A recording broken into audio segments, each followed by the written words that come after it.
So speaking on the aspect again of like the emotional aspects dealing with the sacral chakra, and I think I was on the aspect of speaking on how the sacral chakra connected to feeling emotions, sensuality, uh, security, commitment, honoring relationships, loyalty, and desires. But also too, I was speaking on like again signs of an imbalance would be eating disorder. Like matter of fact, like a lot of times we'll use food to replace that aspect of like a friend, like a conversation, like how a conversation, like being sapiosexual, where like it just really like tunes us in to have like a stronger conversation like that, like that bliss that we experience doing that. Instead of doing that, we're eating food, or instead of having sex, we're eating food. You know what I'm saying? Like, and again, don't judge yourself if you're going through this energy, but just having that awareness and observe and seeing like, all right,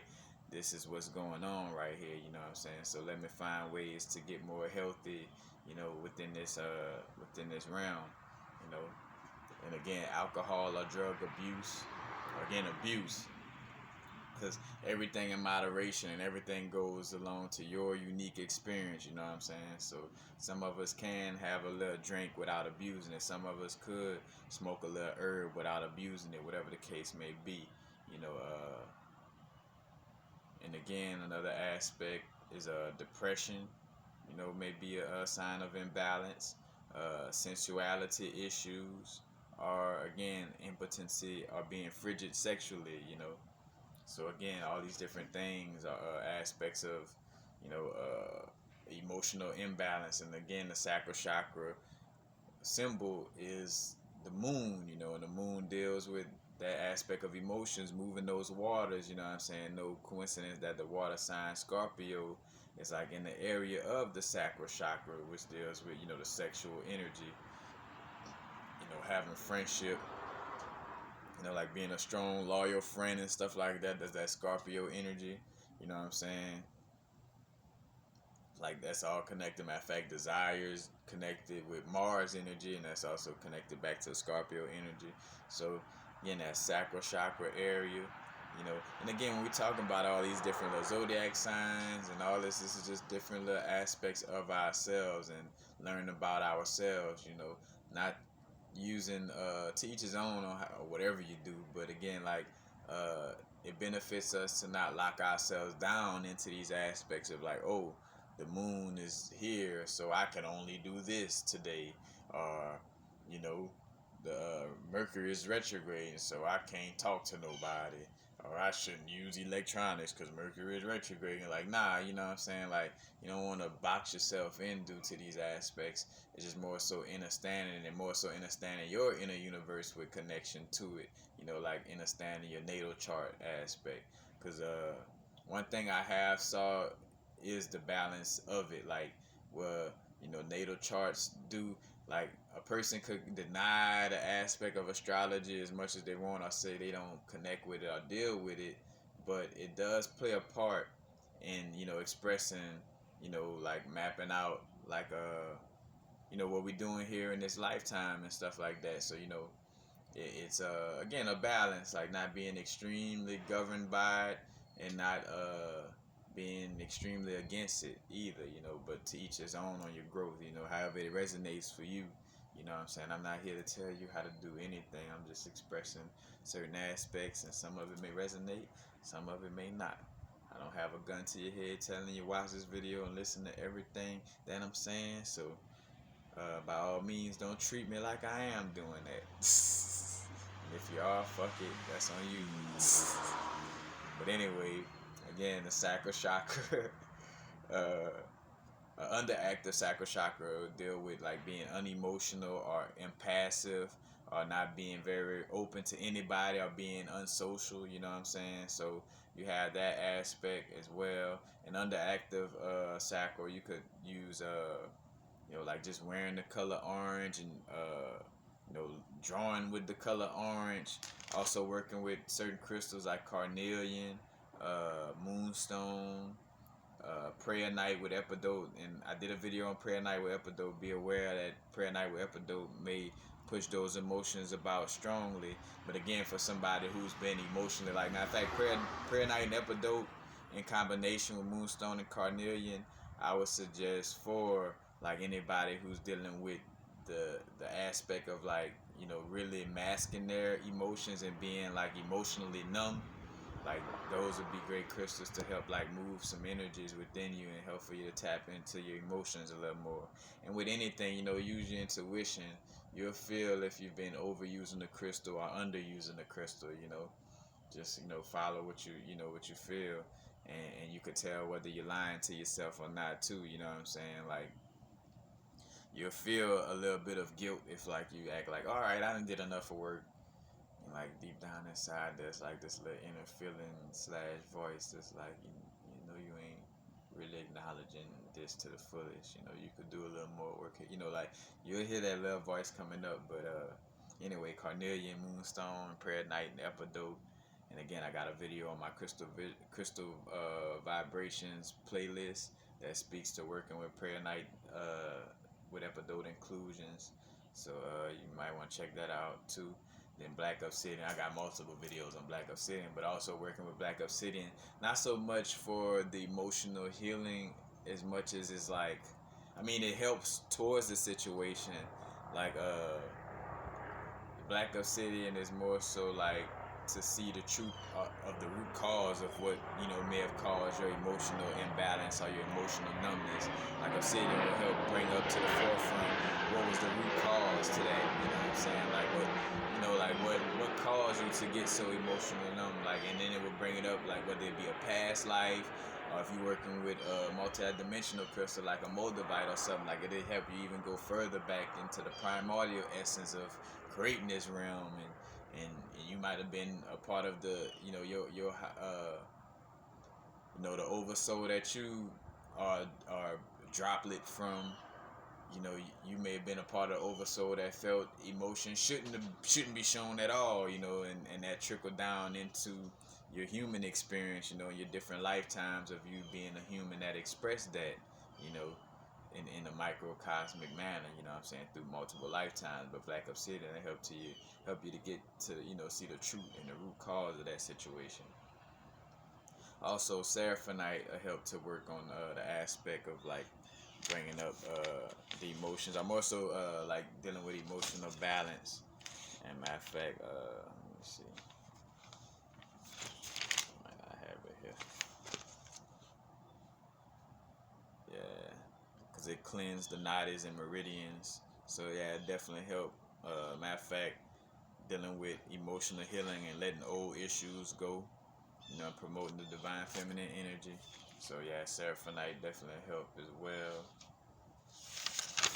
But again, that's aspects to helping the underactive sacral chakra. And then the overactive sacral chakra, you may be like overly sensitive or overly emotional all the time. And matter of fact, and this mirrored through me and my queen too, like, because as I'm being emotionally numb, she'll be reflecting like being overly emotional, you know what I'm saying? Like, being like super emotionally expressive, where it just comes out, and then realizing, like, my lack of expression of emotions was, causing her to reflect the, emotions in a manner of how, and I say that I should express them in that extreme, but just showing, like, being that mirror, like, I'm not expressing it to the fullest, so she was being a reflection that was expressing it, more, and that's how I too, like, with our relationships, with our quote unquote, you want to say soulmate, twin flame, but like being in a relationship with somebody that you connected with on that level, y'all gonna mirror each other and reflect each other's, very strongly. It's gonna be a strong lesson learning situation in almost all aspects of y'all being in each other's presence. So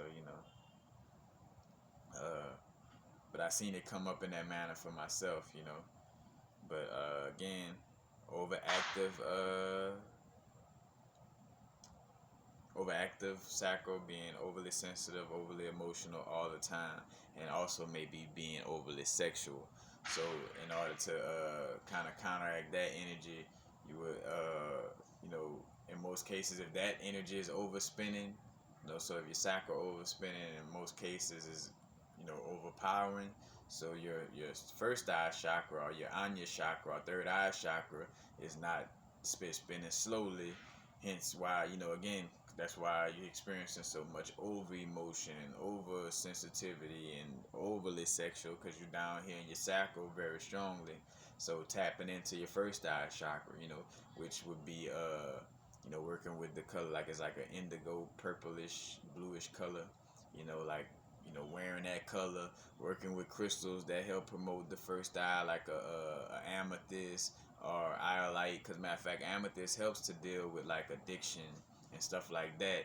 And the sacral chakra again deals with that aspect of eating disorder and alcohol and drug abuse, which in essence, a eating disorder could be addicted to eating or be an addiction to alcohol and drugs, hence why there's abuse there. So that's why amethyst is color purple, not the movie, but connecting with that first eye chakra to help to balance out the overactive sacral chakra.